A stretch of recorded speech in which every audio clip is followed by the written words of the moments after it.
ನಾವೆಲ್ಲ ಭಗವಂತನ ಮಕ್ಕಳು.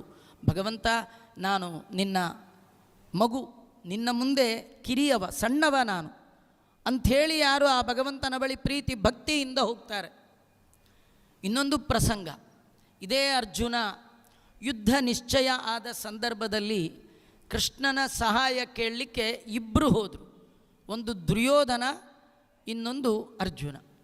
ಅರ್ಜುನ ಕೃಷ್ಣನ ಬಳಿಗೆ ಹೋಗ್ತಾನೆ ಎನ್ನುವ ಸುದ್ದಿ ಹೇಗೋ ದುರ್ಯೋಧನ ತಿಳ್ಕೊಂಡು ಹೇಗೆ ಹೋಗ್ತಾನೆ ಎಲ್ಲ ವಿಚಾರ ಮಾಡಿ ಏನಾದರೂ ಮಾಡಿ ಕೃಷ್ಣನನ್ನು ಅರ್ಜುನ ತಲುಪುವ ಮೊದಲೇ ನಾನು ತಲುಪಿ ಅವನ ಕಡೆಯಿಂದ ನಾನು ಸಹಾಯ ತಗೊಂಡ್ಬಿಡಬೇಕು ಅಂಥೇಳಿ ವೇಗವಾಗಿ ಹೋದ, ಕೃಷ್ಣನ ಬಳಿ ಹೋದರೆ ವಿಶೇಷ, ಕೃಷ್ಣ ನಾಟಕ ನಂಬರ್ 1 ಅವನು. ಕಳ್ಳ ಅಂದರೆ ಕಳ್ಳ, ಅವನಿಗೆ ಗೊತ್ತಿಲ್ವೇ ಇವರಿಬ್ಬರು ಬರೋದು, ಯಾಕೆಂದರೆ ಒಳಗಿರೋದು ಇವನೇ, ಇಬ್ಬರೊಳಗೂ ಇವನೇ ಇದ್ದಾನೆ, ಬರ್ತಿರೋದೆಲ್ಲ ಗೊತ್ತು. ಕೃಷ್ಣ ಅದೇ ಟೈಮಲ್ಲಿ ನಿದ್ದೆ ಮಲಗಿಬಿಟ್ಟಿದ್ದ.